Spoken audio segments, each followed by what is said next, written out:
Hello, myself Sanjay Tiwari from Maths on Track. सबका गणित, mathematics for you, mathematics for me, mathematics for everyone. Today I have come.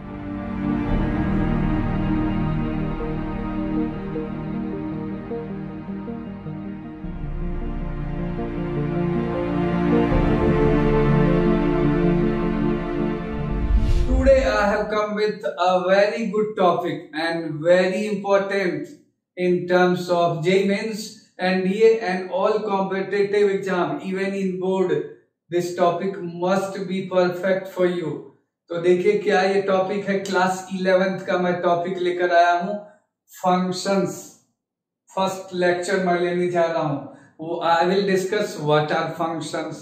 Functions होता क्या है, functions में क्या क्या नोटेशंस यूज होता है, फंक्शंस में क्या क्या टर्म्स यूज होता है. I will discuss these things today. So let us start. तो फंक्शन जब भी हम लोग स्टार्ट करते हैं तो हम लोगों के माइंड में पहला वर्ड आता है रिलेशन, ऑर्डर्ड पेयर. रिलेशन या ऑर्डर्ड पेयर. तो शुरुआत जो होती है उससे मैं बात कर रहा हूं. Every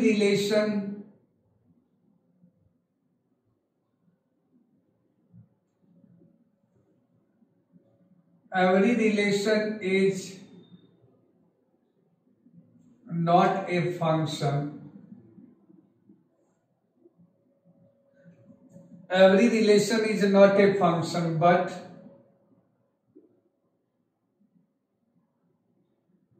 every function is a relation. So very important point, every function is not,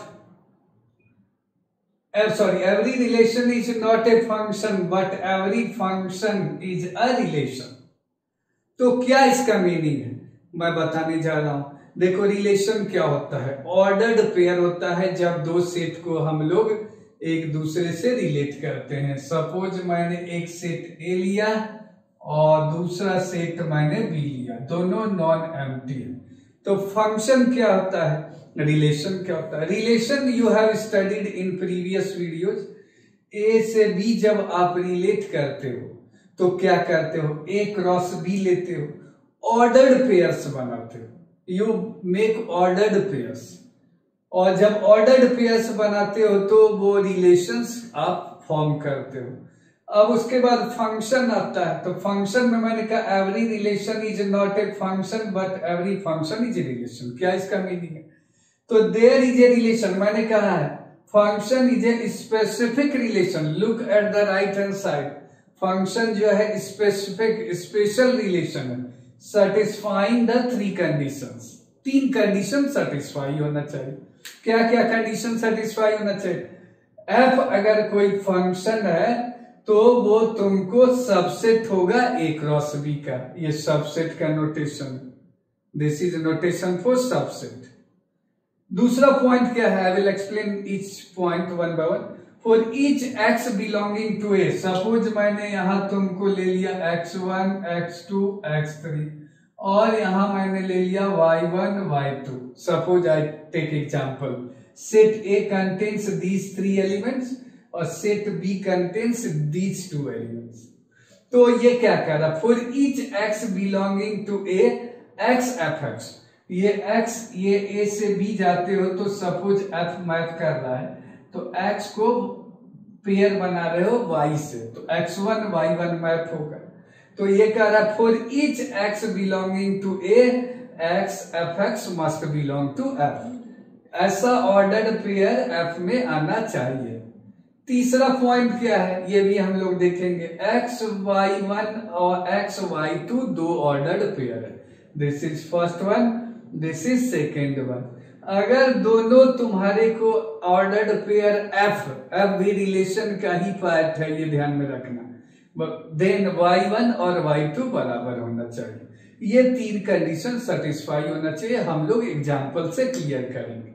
क्या है एग्जांपल, ए से बी जब तुम एसोसिएट करते हो, देखो फंक्शन को मैप भी कहा जाता है, मैपिंग भी कहा जाता है, कॉरेस्पॉन्डेंस भी कहा जाता है, रूल भी कहा जाता है. तो फंक्शन जो है रिलेशंस का पार्ट है। तो क्या है, एग्जाम्पल से मैं बताने जा रहा हूं।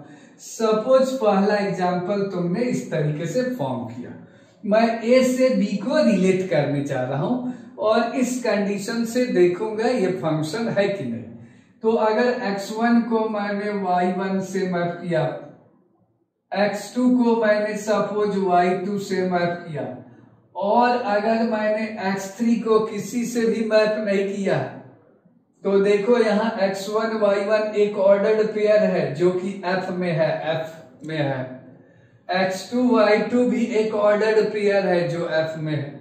लेकिन देखो सेकेंड कंडीशन के अकॉर्डिंग, तो यहाँ सेकेंड कंडीशन के अकॉर्डिंग x3 का कोई भी एलिमेंट b में नहीं है जो कि मैप कर सके, x3 का कोई भी एसोसिएशन b में नहीं है। और यहाँ क्या करा, फॉर ईच, तो यहां जो मैंने ऑर्डर्ड पेयर बनाया x1 मैप्स टू y1, एक ऑर्डर्ड पेयर आ गया। सेकेंड ऑर्डर्ड पेयर है x2 y2 ऑर्डर्ड पेयर, और ये दोनों f में है, f कोई रिलेशन है। लेकिन x3 का जो एसोसिएशन होना चाहिए b में, वो एलिमेंट मौजूद नहीं है। तो x3 belongs to a but there is not any element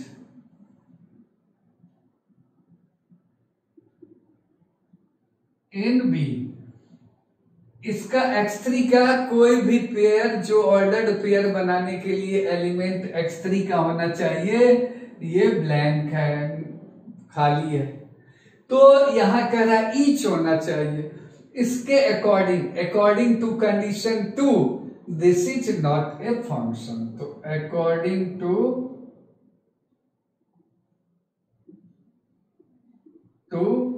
this is not a function.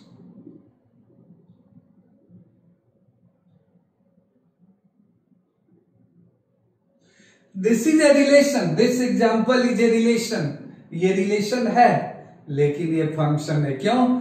For each element in first set there must be some element in second set. इसी के according ये function नहीं है, I think, but this is a relation.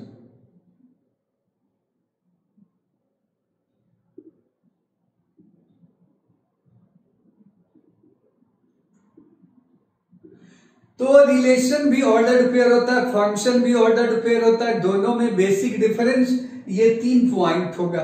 पहला तो common है, relation में subset of cross product लेते हैं, ये ऑर्डर्ड पेयर।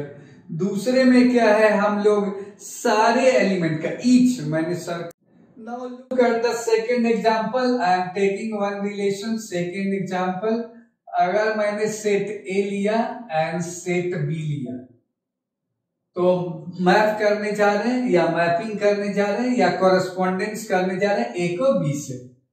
तो देखो क्या है कि अगर मैंने suppose I take x1 x2 x3 और इधर मैंने लिया y1 y2।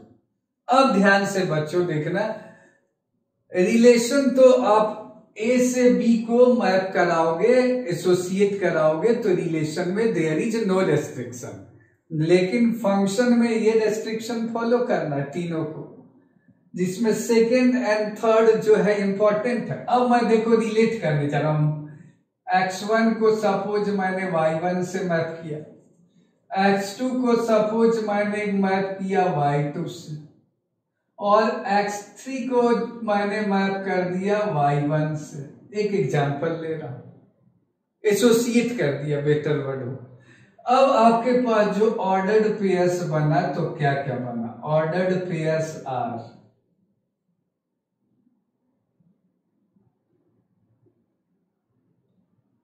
क्या क्या ऑर्डर्ड पेयर्स बना? तो first one x1 is associated with y1, तो x1 y1। x2 is associated with y2, तो x2 y2। x3 is associated with y1, so we have x3 y1। तो 3 ऑर्डर्ड पेयर्स मैंने बनाया। अब ये आपका रिलेशन तो है ही, अब फंक्शन है या नहीं, इट इज अ रिलेशन। तो रिलेशन आप ऐसे लिख सकते हैं या एफ भी लिख सकते हैं, नो प्रॉब्लम। सपोज इसका नाम मैंने एफ दे दिया। अब बताना है ये फंक्शन है कि नहीं, ये तो रिलेशन है ही। Every relation is subset of और ए क्रॉस बी, ए से बी जाते हैं, ये बेसिक डेफिनेशन है रिलेशन का। अब हम लोग यहां बताने जा रहे हैं इज इट ए फंक्शन। तो फंक्शन में क्या क्या रिक्वायरमेंट है, for each x belonging to A, यहां देखो x1 x2 x3, तो सारा आ ही गया फॉर ईच। तो ईच के लिए देखो कंडीशन 1 सेटिस्फाई हो गया, for each x belonging to A we have x comma, और सेकेंड एलिमेंट जो ले रहे हैं सेकेंड पोजीशन पे वो सेट बी से ले रहे हैं, तो वो मैप कर ही रहा है। तो ये आपका रिक्वायरमेंट पूरा हो गया फंक्शन का। तो ये कंडीशन 1 को फॉलो कर रहा है फॉर ईच एक्स, तो फॉलोज कंडीशन 1। अब देखना क्या 2 को फॉलो कर रहा है, x कॉमा y1 अगर ऑर्डर्ड पेयर लेते हैं और दोनों में देखो क्या है कि पहला पोजीशन सेम है और दूसरा पोजीशन अगर अलग अलग लेते हैं तब तो रिलेशन होगा, और बराबर आ गया तब तो फंक्शन होगा। तो यहां देखने जा रहा हूं मैं x1, यहां से देखो y1, ठीक है, x3 यहां से देखो y1, x2 y2, तो इसको भी फॉलो कर रहा है। अगर कोई भी 2 ऑर्डर्ड पेयर लेते हैं और उसका फर्स्ट एलिमेंट जो है ऑर्डर्ड पेयर का अगर वो सेम होता है तो सेकेंड भी सेम होना चाहिए, कह रहा है। तो this is a relation and this is also a function, so this is a function. तो देखो फंक्शन को अगर समझना है तो वेरी ब्रीफली अब आपको मैं एक सिंपलेस्ट एग्जांपल देता हूं। देखो वेइंग मशीन जो है रेलवे स्टेशन पे जो वेट करने वाला मशीन लगा होता है उसमें क्वाइन डालते हैं हम लोग, इंसर्ट 5 रुपीज क्वाइन, 5 रुपए का सिक्का डालें। तो उस वेइंग मशीन से तुम फंक्शन को बेटर समझ सकते हो, तब ये और भी ज्यादा क्लियर होगा। क्या है उस वेइंग मशीन में, जब तुम उस वेइंग मशीन पे जाते हो तो 5 रुपए का क्वाइन देना पड़ेगा।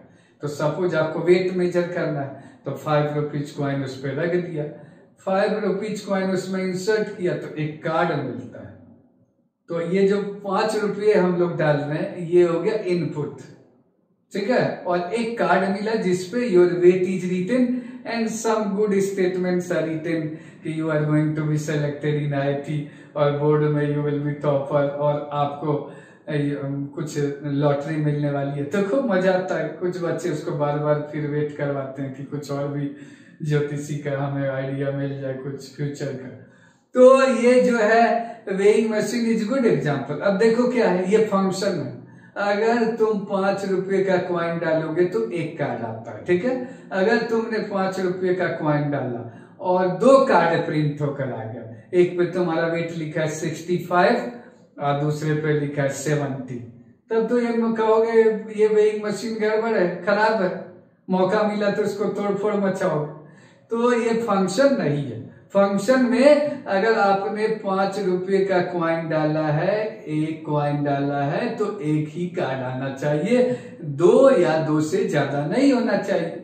कभी कभी गड़बड़ होता है मशीन, तो फटाफट कटर कटर कटर बहुत सारा कार्ड आ गया, तो आप समझ जाते हैं अरे गड़बड़ है मशीन, पैसा बर्बाद हो गया।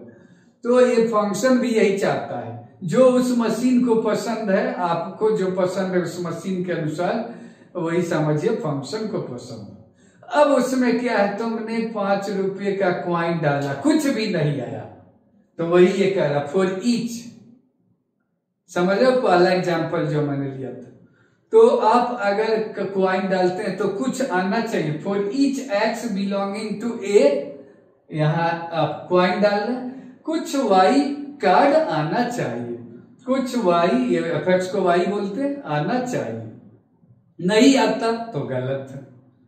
तो अगर कार्ड आपने क्वाइन आपने डाला और कार्ड नहीं आया तो गड़बड़, क्वाइन डाला आपने और 2 या 2 से ज्यादा कार्ड आ गया तो भी गड़बड़, और अगर आप क्वाइन 5 रुपये का क्वाइन डालना है और आपने 10 रुपये का क्वाइन डाला तो ये आप खुद गड़बड़ कर रहे हैं, ये एक्सेप्टेबल नहीं है। 5 रुपये का मतलब 5 रुपये, ये नहीं कि आपका बोर्ड में खूब मार्क्स आ गया है और खुशी खुशी आप 100 रुपये का नोट डाल दिए, वो इंसान तो है ना कि खुश होगा, thank you so much nice. तो ये आपको ध्यान में रखना है। उस वेइंग मशीन का एग्जाम्पल हमेशा ध्यान में रखो, फंक्शन कभी गड़बड़ नहीं होगा, वही वेइंग मशीन का ये स्टेटमेंट ऐसे लैंग्वेज में लिखा है। तो यहाँ देख लो, एक पर्सन है x1 और दूसरा पर्सन है x3, दोनों का जो वेट है सेम आ ही सकता है, ऐसा तो पॉसिबिलिटी है ही, दोनों 50-50 kg का है। एक पर्सन है x2 तो उसका कुछ वेट अपना अलग है, तो दो डिफरेंट पर्सन का सेम वेट आ सकता है, ये एक्सेप्टेबल है। So this is A function. तो ये रिलेशन भी है, क्योंकि देखो रिलेशन के ही अंदर फंक्शन है, स्पेशल रिलेशन है फंक्शन। तो दिस इज ए फंक्शन। अब मैं नेक्स्ट एग्जांपल लेने जा रहा हूं बच्चों।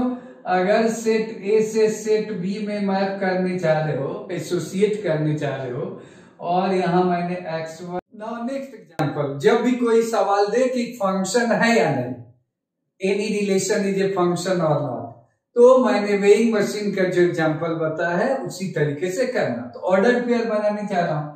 सपोज एक सेट ए मैंने लिया और इधर मैंने बी लिया, और इधर मैंने x1 x2 x3 लिया, इधर y1 y2 y3, और एक एलिमेंट बढ़ा देते हैं इधर x4। अब मैं एक एसोसिएशन करने जा रहा हूं, कॉरेस्पॉन्डेंस बनाने जा रहा हूं, ठीक है, एसोसिएट करने जा रहा हूं ए से बी को। Every relation is association from A to. अब देखो क्या है कि x1 को सपोज मैंने y2 से एसोसिएट किया, x2 को सपोज मैंने कर दिया y3 से एसोसिएट, x3 को और x1 को मैंने कर दिया y1 से भी एसोसिएट कर दिया, और x3 को मैंने कर दिया y3 से, और x4 को मैंने कर दिया y3 से। अब किसी ने कहा इज इट, ये रिलेशन तो है ही, this is a relation, relation में देयर इज नो प्रॉब्लम। क्या ए से बी को जैसे भी तुम एसोसिएट करो रिलेशन बनेगा ही, ए से बी को जब रिलेट करोगे तो ऑर्डर पेयर बनेगा, तो दिस इज ए रिलेशन।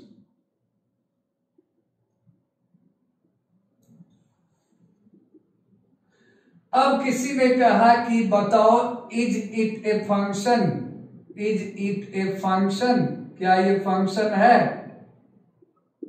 तो अब देखो काफी गौर से, कोई घबराने की जरूरत नहीं। या तो एग्जाम में ऑर्डर्ड पेयर्स में लिखा होगा, ऐसा लिखा होगा कि f इज इक्वल टू, इस तरीके से मैं लिख देता हूं x1 y1, एक ऑर्डर्ड पेयर हो गया, x1 y1 से मैप कर रहा है, x1 y2 से मैप कर रहा है, तो सेकेंड ऑर्डर्ड पेयर, तो x1 y2। फिर देखो x2 जो है किससे मैप कर रहा है, y3 से, तो x2 को y3 से ऑर्डर्ड पेयर, कॉमा, फिर तुम्हारा है x3 भी y3 से है ऑर्डर्ड पेयर, ये हो गया next last ordered pair x4 y3। तो अगर एनसीईआरटी में देखोगे बोर्ड में स्कूल लेवल में, तो पूछा जाएगा example is it a function, तो क्या बताओगे बच्चों? इस तरीके से ध्यान से देखो, x1 जो है y1 से मैप कर रहा है, ठीक है, x1 is associated with y1। एक आदमी है x1, उसका वेट y1 है, मशीन वाला एग्जांपल रखो, वेइंग मशीन, और उसी आदमी का वेट y2 भी है, तो ये गड़बड़ हो गया। एक पर्सन जो है x1, उसका 2 वेट आ रहा है, y1 भी वेट आ रहा है, y2 भी वेट आ रहा है, तो क्या बोलोगे? गड़बड़ हो गया ना। अगर तुमने एक कॉइन डाला और तुम्हें 2 कार्ड मिला, तो ये 2 कार्ड मिला और 2 कार्ड मिला, तो गड़बड़ हो गया, 2 कार्ड्स यू आर गेटिंग, और ये 1 पर्सन, तो what you will say, this is not a function. Clear हो गया? तो हमेशा इस तरीके से एसोसिएट करोगे, so this is not a function. Clear हो गया। अब ऐसा भी एग्जांपल, और एक एग्जांपल ले लेता हूं क्लैरिटी के लिए। सपोज एक सेट ए है और एक सेट बी है। ये देखो, यहाँ तुम हो और यहाँ कार्ड लाना है, और एक मशीन पे तुम जा रहे हो, वेइंग मशीन पे। तो यहाँ मैंने x1 लिया, x2 लिया, x3 लिया, इधर मैंने y1, y2, y3 लिया। ओके, अब x1 का वेट सपोज y2 है, मैप कर दिया। x2 का वेट सपोज y1 है, मैप कर दिया। और x3 एक पर्सन है, वो कुछ नहीं कर पाया, उसका कोई भी आपका वेट नहीं मिल रहा है। वो कार्ड तो डाला लेकिन उसे कुछ नहीं मिल रहा। तो ये बताना है कि इज इट ए रिलेशन? तो रिलेशन तो है ही, this is a relation. But this is not a function. क्यों? x3 जो है, वो जो क्वाइन डाला x3 पर्सन, उसे कुछ नहीं मिला। So but not a function. I think this is clear. हमेशा जो तुम वेइंग मशीन का एग्जांपल लेते हो, उससे इस तरीके के सवाल को हैंडल कर सकते हो। 100% एनसीईआरटी का सवाल कवर कर सकते हो। इवन इन एनडीए एग्जाम आपको 4 ऑप्शन दिया रहेगा, बताना है फंक्शन है या नहीं, तो ये रूल लगाओगे। अब देखो, तुम्हारे माइंड में आ रहा होगा कि ये फंक्शन का आइडिया जो है, मैपिंग भी उसको बोलते हैं और मैप भी बोलते हैं, कॉरेस्पॉन्डेंस भी बोलते हैं। तो ये कहां से है? तो लेबनीज वाज द मैथमेटिशियन, वही सबसे पहले ये आइडिया दिया। कैसे उसको आइडिया मिला? तो लोअर क्लासेस में पढ़ते हो, एरिया ऑफ सर्कल क्या होता है? Area of circle pi r square. तो area is dependent on radius. Area is dependent on what? Radius of the circle. तो जब रेडियस ऑफ सर्कल पे डिपेंडेंट है, तो हम लोग ऐसे लिख सकते हैं, area of circle is dependent on directly proportional to r square। और फंक्शन में लाइबनिज ने कहा कि तुम ऐसा लिखो, area equal to pi r square होता है, तो हम लोग लिखेंगे a is a function of r।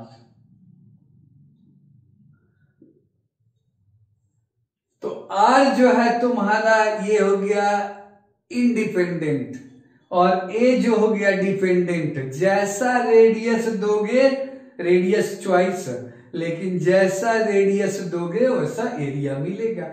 उसी से उसको आइडिया मिला concept of function. Later on ये आपका सेट थ्योरी का कॉन्सेप्ट आया। रिलेशन पहले एग्जिस्ट किया, रिलेशन को डिफाइन किया गया, उसके बाद फंक्शन को डिफाइन किया। तो यहां 2 वर्ड है, for each element there must be some element in second set। For each in the first there must be some element in the second set।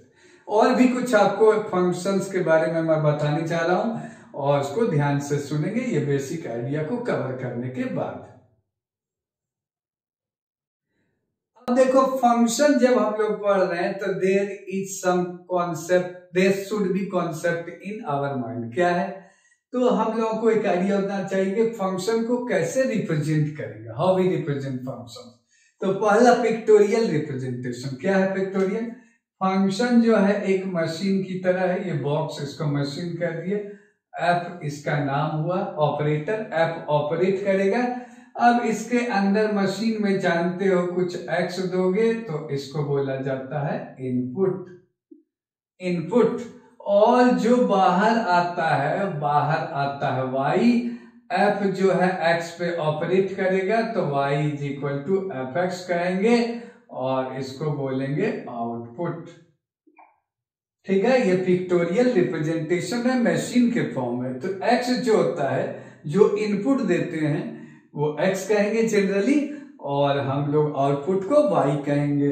F x पे ऑपरेट किया, कुछ Y देगा, उसको output बोलेंगे। अब देखो function में जो अभी जस्ट मैंने प्रीवियसली जो बताया, क्या बताया मैंने कि फॉर ईच इनपुट, ये ध्यान में रखना, फॉर ईच इनपुट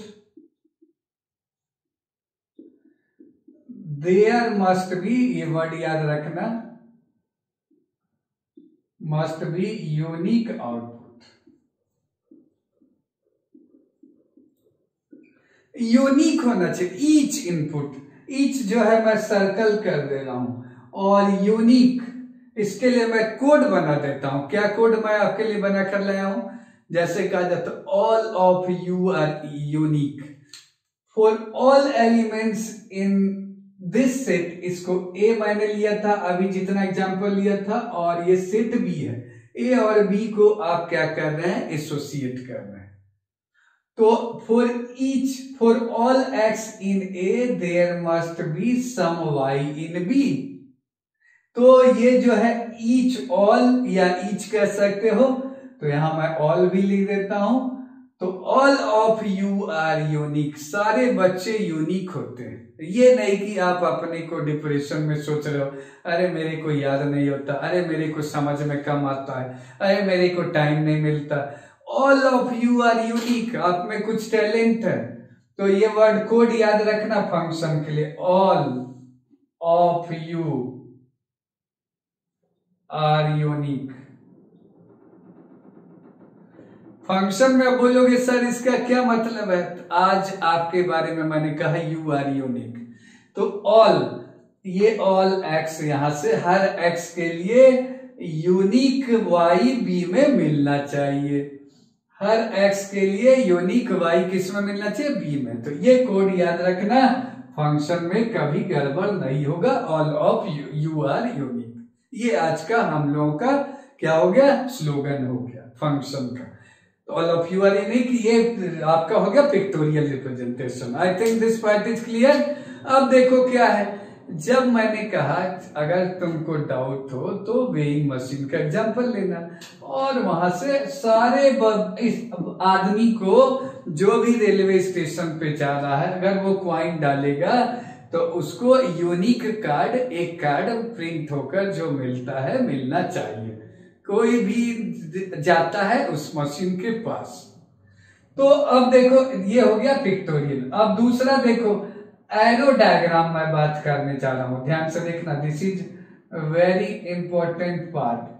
फंक्शन को एरो डायग्राम से भी हम लोग रिप्रेजेंट कर सकते हैं। कैसे?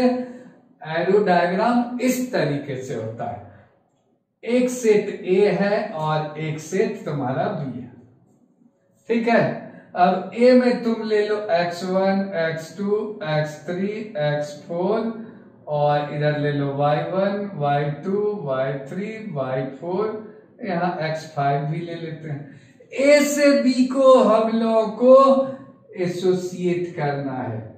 एक रूल है, f इज ए रूल और function which associates each element of A to unique element of B। तो मैं एक एरो डायग्राम, एरो का मतलब आप एलिमेंट यहां से एक पिक करोगे और एक यहां से पिकअप करोगे और दोनों को रिलेट करोगे मैप एरो से। सपोज x1 को मैंने कर दिया y3 से, सपोज एक एग्जांपल ले, ठीक है, और x2 को मैंने मैप कर दिया सपोज y4 से, x3 को मैंने कर दिया y2 से, ओके, x4 को मैंने कर दिया y4 से, और x5 को मैंने कर दिया y3 से। एक मैंने फंक्शन क्रिएट किया, फंक्शन को फॉलो कर रहा है। ये देख कर सकते हो, एक पर्सन x1 है, उसको कार्ड y3 मिल रहा है, वेट उसका x2 का वेट जो है वो y4 है, x3 का जो वेट है वो y2 है, x4 का जो वेट है वो देख सकते हो y4 है, x5 का जो वेट है वो y3 है।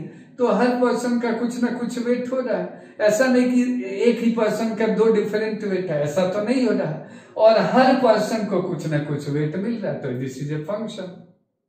अब देखो क्या है, ये हो गया फंक्शन। अब इसमें इसी को बोलते हैं एरो डायग्राम।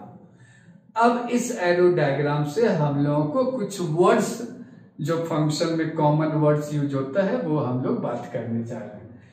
सेट ए जो है उसको हम लोग कहेंगे जिसमें तुम्हारे पास x1, x2, x3, x4 and x5, इसको हम लोग कहेंगे डोमेन। किसका? f का। f मैंने रिलेट किया तो डोमेन ऑफ f, x का। ठीक है बच्चों, पहला वर्ड तो डोमेन एक वर्ड आ गया, फर्स्ट वर्ड तुम्हारे पास हो गया डोमेन, फर्स्ट पॉइंट।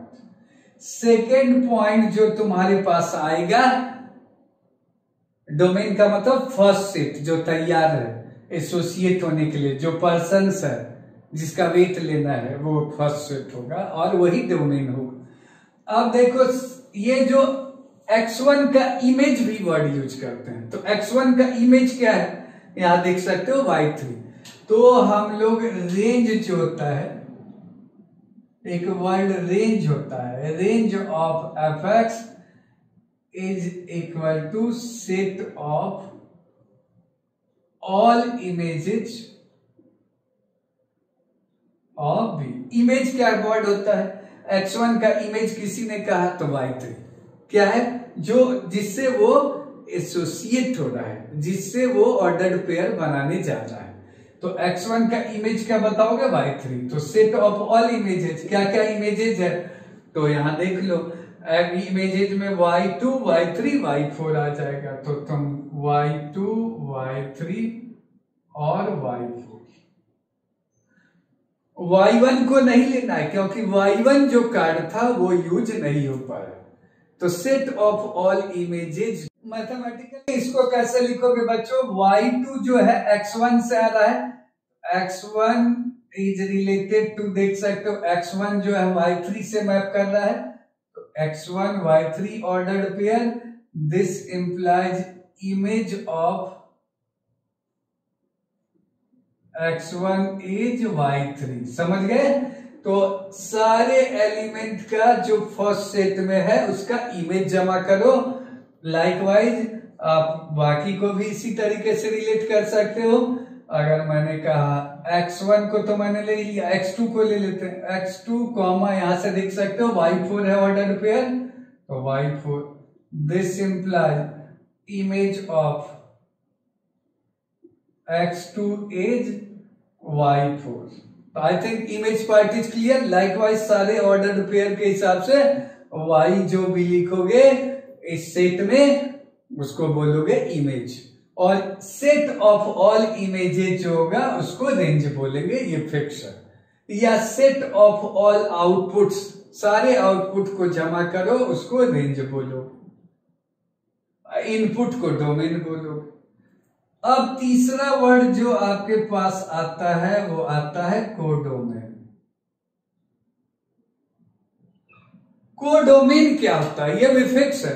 ए से बी को हम लोग रिलेट करने जा रहे हैं, तो बी जो सेट है उसको बोल दिया जाता है कोडोमेन। तो codomain is complete set B, जो कि हम लोग ए से बी में यूज कर रहे हैं, ए से बी में रिलेट कर रहे हैं या मैप कर रहे हैं कह सकते हैं। तो बी इस पूरा सेट कंप्लीटली लिख दोगे। इसमें जानते हो क्या होगा, तो इसमें तुम्हारे को y1 भी आ जाएगा, y2 y3 एंड y4, सारा का सारा। तो रेंज और कोडोमेन में क्या डिफरेंस है, तो रेंज देख सकते हो y2 y3 y4 यहां था, और यहाँ y1 y2 y3 y4 codomain था। तो we can say range is subset, बराबर भी हो सकता है कभी कभी कोडोमेन। रेंज हमेशा कोडोमेन के अंदर होगा या कोडोमेन का सबसेट होगा या कोडोमेन के बराबर होगा, ये सबसेट का नोटेशन है। सेट थ्योरी में I have talked about subsets. तो ये तीन वर्ड आपको क्लियर कट पता होना चाहिए, और जहां भी फंक्शंस आप पढ़ोगे, later on we will discuss domain in detail. Range भी डिटेल में हम लोग पढ़ेंगे, कोडोमेन तो पार्ट ही है, ए से बी से दिया रहेगा। तो आई think this part is clear. और रेंज को इमेजेस भी बोलते हैं, सेट ऑफ ऑल इमेजेस। यहां जो भी एलिमेंट लोगे और बी में खोजोगे उसका एलिमेंट, तो उसको इमेज बोलेंगे। तो इस तरीके से इमेजेस होगा। अब होता है वर्ड प्री इमेज। जब बी से ए में जाते हो, ध्यान से सुनना, तो y2 का प्री इमेज क्या हो जाएगा बच्चों, तो x3। तो एक word pre image, last word मैं लेने जा रहा हूं और एक एग्जांपल लूंगा जो कि आपको क्लियर कर देगा कि क्या प्री इमेज होता है। Now I takes another example. Function set A से सेट बी को रिलेट कर रहे हैं। फंक्शन है, देख सकते हो, x1 का वेट y3 है, जैसा मैंने कहा, x2 का वेट y2 है, x3 का वेट y4 है, x4 का वेट y4 है, x5 का भी वेट y4 है।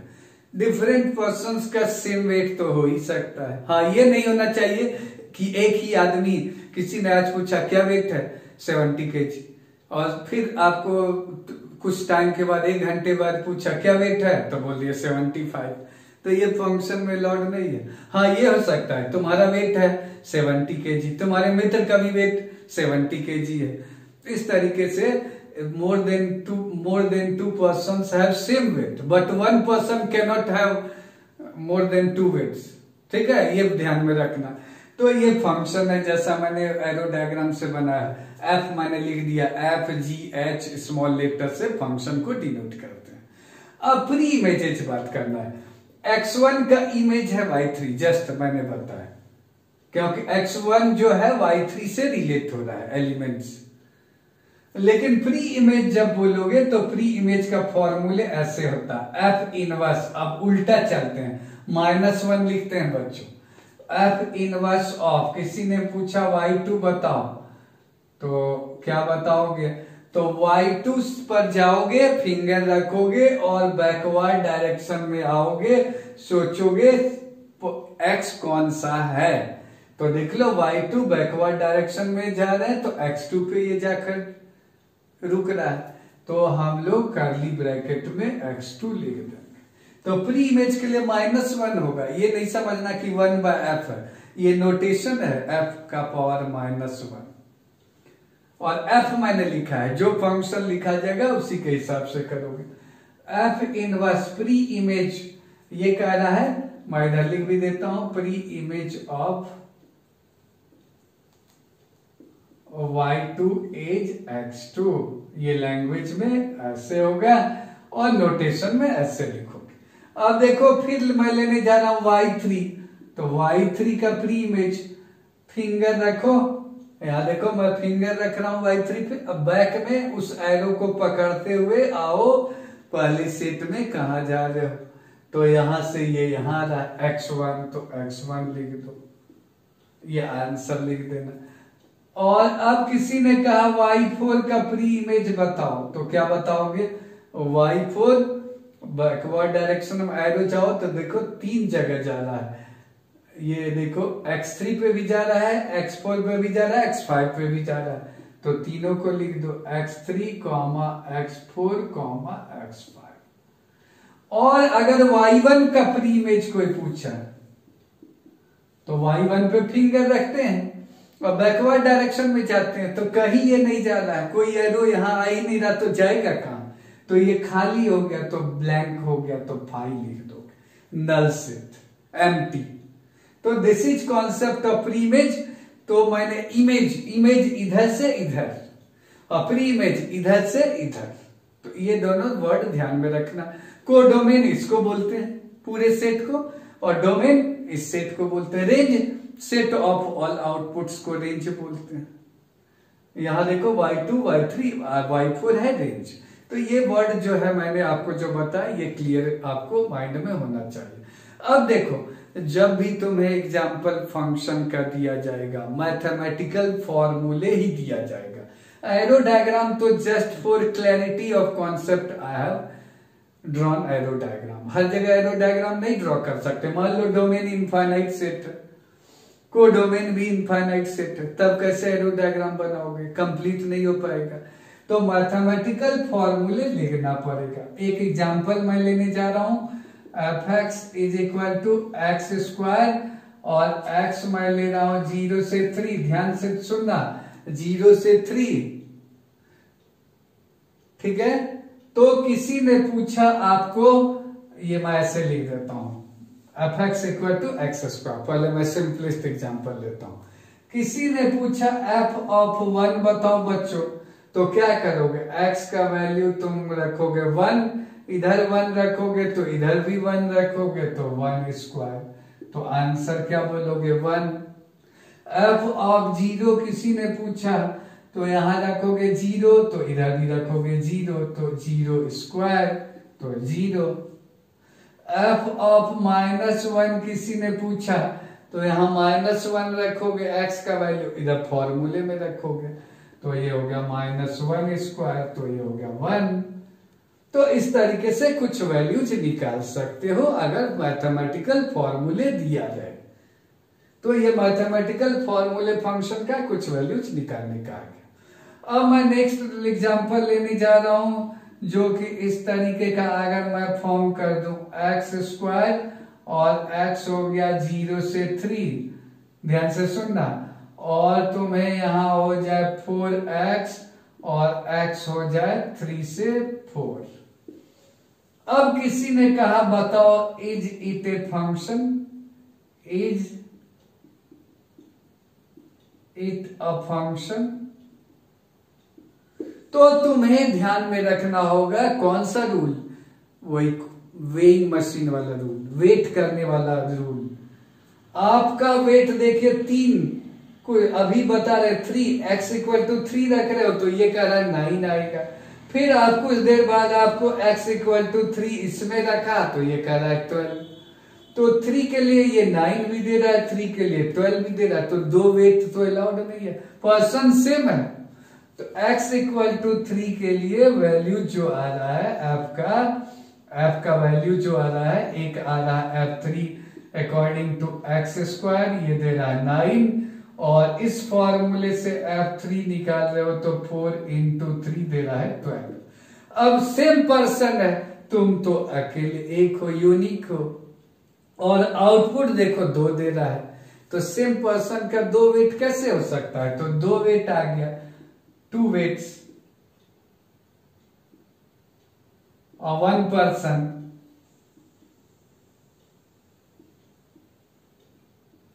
So this is not allowed, so this is not a function, so this is not a function।